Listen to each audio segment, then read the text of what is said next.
I want to hear my blood gush out. Those were the last words of a man who had drunk the blood of his victims. A man who smiled while describing how he killed children. A man who terrorized an entire city for months, leaving the police completely confused. This is the true story of Peter Kürten, the Vampire of Düsseldorf. If you're ready for one of the most disturbing true crime cases in history, hit that subscribe button right now. You won't believe where this story goes. Let me take you back to 1929 Germany. The city of Düsseldorf was living in absolute terror. People were scared to walk outside. Parents locked their children indoors. The streets that used to be filled with life became empty and silent after sunset. Why? Because someone was hunting them. But here's what made it worse. Nobody knew who it was. Nobody knew when he would strike next. And nobody knew how to stop him. The attacks started in February 1929. A woman named Apollonia Kuhn was walking home when someone grabbed her. She was stabbed over and over again. 24 stab wounds. She survived, but barely. She couldn't even describe who attacked her properly. Then came little Rosen, 8-year-old girl. She was found dead, strangled, and stabbed. Her body was discovered under a hedge, hidden like garbage. A week later, a 45-year-old man named Rudolf Scheer was found dead. He had been stabbed 20 times with scissors. Scissors. Who kills someone with scissors? People started panicking. Parents wouldn't let their kids play outside anymore. Women traveled in groups. Men carried weapons. The entire city was holding its breath, waiting for the next victim. And the killer? He was just getting started. In August, 3 people were attacked in a single day. 3. 2 young women and 1 man, all stabbed. All in different parts of the city. The police were running around like headless chickens. How could one person attack 3 different people in 3 different places on the same day? But the worst was yet to come. On a warm evening in August, thousands of people gathered for a fair in Düsseldorf. Families were laughing. Children were playing. People were eating food and enjoying music. It was supposed to be a happy night. That's when he found them. Louise Lenzen and Gertrude Hammaker, 2 young girls, 14 and 5 years old. They were cousins, just walking through the fair, probably holding hands and looking at all the exciting things around them. They never made it home. Their bodies were found the next morning in a nearby garden. Both had been strangled. Both had their throats cut. The 5-year-old had been nearly decapitated. Her head was hanging by just a thread of skin. The city exploded in fear and anger. How could someone do this at a fair filled with people? How did nobody see anything? Where were the police? The newspapers called him the Düsseldorf Vampire. Some called him the Düsseldorf Monster. Thousands of tips flooded the police station. Everyone suspected their neighbors. A man with a strange look? Report him. Someone walking alone at night? Report him. The city was tearing itself apart from the inside, but the police had nothing. No fingerprints. No witnesses. No idea who they were looking for. Drop a comment below and tell me, would you have stayed in Düsseldorf or left the city immediately? Because what happens next is even crazier. September came, and Gertrude Alberman went missing. She was just 5 years old. Her mother sent her on a simple errand to buy something from a nearby shop. Gertrude never came back. 2 days later, her tiny body was found among some stinging nettles. She had been stabbed 36 times. 36 times. A 5-year-old child. But here's the truly sick part. The killer had sent a letter to a newspaper telling them exactly where to find her body. He wanted them to find her. He wanted the attention. He was playing with them. The people of Düsseldorf were living in a nightmare. Mothers cried themselves to sleep. Fathers patrolled the streets with makeshift weapons. The police arrested over 9,000 people for questioning. 9,000? And still nothing. Then something strange happened. The attacks suddenly stopped. October passed. November, December, nothing. The vampire had disappeared. People started breathing again. Maybe he moved to another city. Maybe he died. Maybe it was finally over. They were wrong. But before I tell you what happened next, you need to understand who this monster really was, because his story doesn't start in 1929. It starts much, much earlier. And when you hear about his childhood, you'll understand how a human being can turn into something so evil. Peter Kürten was born in 1883 in a tiny apartment in Cologne, Germany. Now, when I say tiny, I mean tiny. Imagine 13 children and 2 parents all living in one single room. One room. They all slept there, ate there, did everything there. His father was a drunk who beat everyone. He beat Peter. He beat Peter's mother. He beat all the other kids. But the worst part, Peter had to watch his father rape his mother. Yes, you heard that right. In that one-room apartment, there was no privacy. Young Peter saw everything. This messed him up badly. When Peter was around 9 years old, something else happened that changed him forever. There was a man in the neighborhood who caught dogs for the city. His job was to round up stray dogs. Peter became friends with this man. But this wasn't a normal friendship. The dog catcher taught Peter how to torture animals. He showed him how to hurt them, how to make them suffer. And Peter loved it. He started doing it on his own. He would torture dogs until they died. He started having sexual feelings while doing it, at age 9. By the time Peter was a teenager, he had already tried to kill 2 of his friends. He was swimming with 2 boys in the Rhine River. He pushed one boy's head under water and held it there. The boy drowned. Everyone thought it was an accident. Nobody suspected Peter. Can you imagine? A child who had already killed and nobody knew. When Peter grew up, he kept getting arrested for theft, for arson, for assault. He spent more time in prison than outside. And prison made him worse, not better. In solitary confinement, locked alone in a dark cell, Peter would spend hours just imagining terrible things. He imagined torturing people, killing people, drinking their blood. These fantasies became so real to him that when he finally got out of prison, he wanted to make them come true. In 1913, he committed his first confirmed murder. He broke into a house and found a 10-year-old girl sleeping in her bed. Her name was Christine Klein. He strangled her. Then he cut her throat. Then he drank her blood. The police thought her uncle did it. The uncle was arrested and put on trial. He eventually killed himself because of the shame, even though he was innocent. Peter watched all of this happen and said nothing. He had gotten away with murder. For years after that, Peter lived a normal-looking life. He got married to a woman who had no idea what kind of monster she had married. He worked regular jobs. He dressed nicely. He was polite to neighbors, but inside the monster was still there, waiting. And in February 1929, he decided to let it out. Now here's where the story gets really twisted. While the whole city was terrified, while police were desperately searching for the killer, while thousands of innocent people were being questioned and arrested, Peter was walking among them.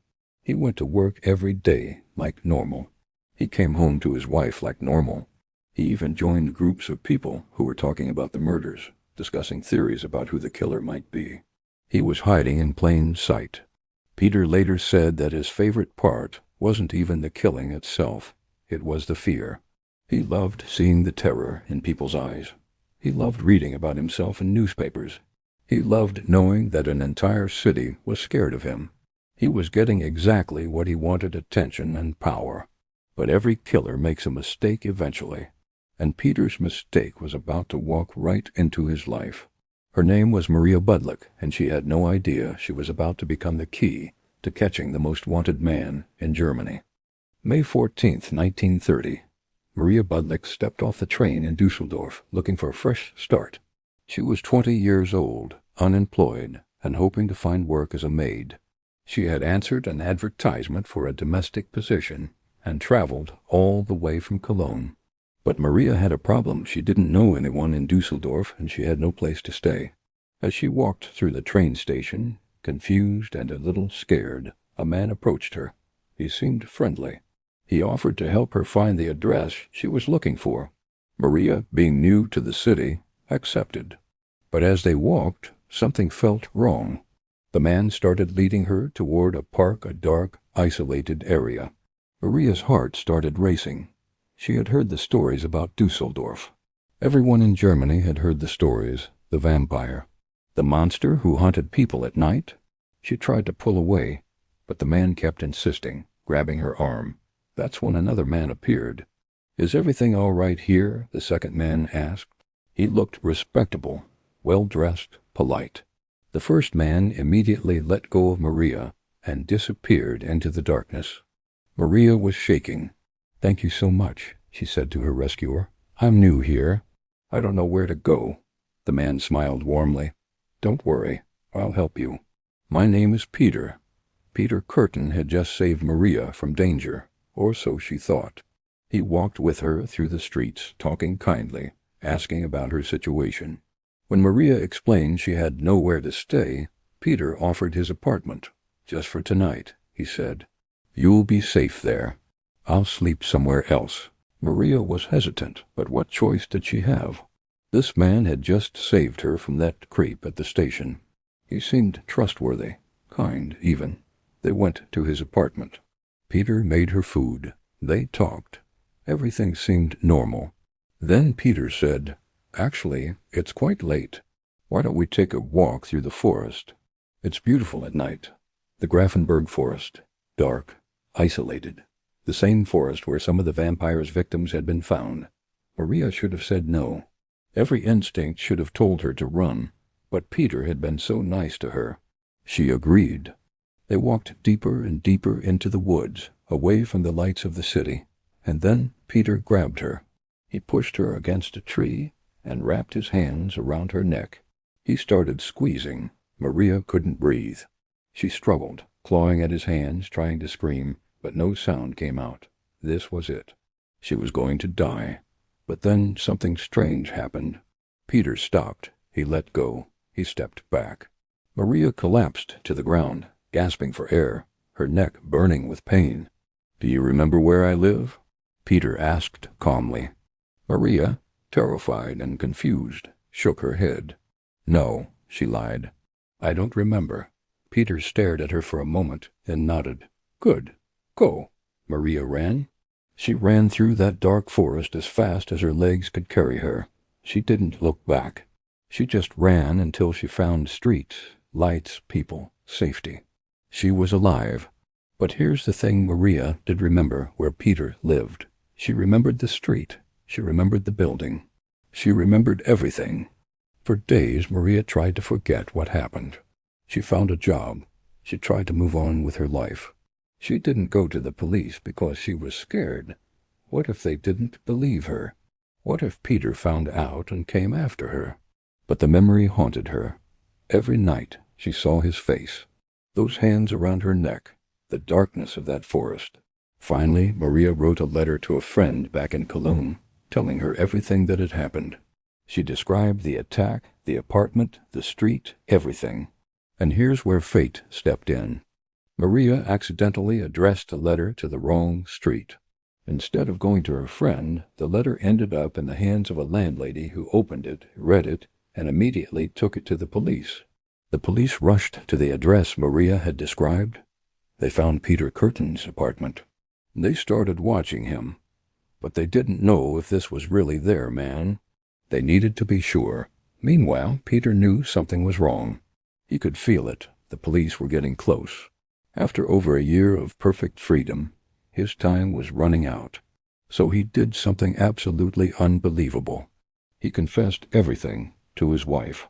His wife, the woman he had been married to for years, the woman who had no idea she was sleeping next to a serial killer, sat in complete shock as Peter told her everything. Every murder, every attack, every drop of blood. Why did he tell her? Leave a comment and guess why Peter confessed to his wife. The real reason will blow your mind. There was a reward, a massive reward for information leading to the capture of the Düsseldorf vampire. Peter told his wife so that she could turn him in and collect the money. Yes, you heard that right. He confessed so his wife could get paid. "When I'm gone, you'll need money to survive," Peter told her. "Turn me in. Get the reward. At least something good can come from all of this." His wife didn't know what to do.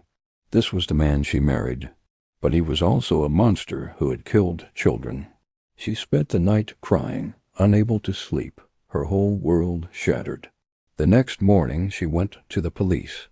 On May 24, 1930, Peter Kürten was arrested outside a church where he had agreed to meet his wife. He didn't run. He didn't fight. He just stood there and let them put the handcuffs on. The Vampire of Düsseldorf had finally been caught. The news exploded across Germany and then the world. The monster who had terrorized Düsseldorf for over a year was finally behind bars. People celebrated in the streets. Parents hugged their children. The nightmare was over, but the story was far from finished. Because now everyone wanted to know why. Why did he do it?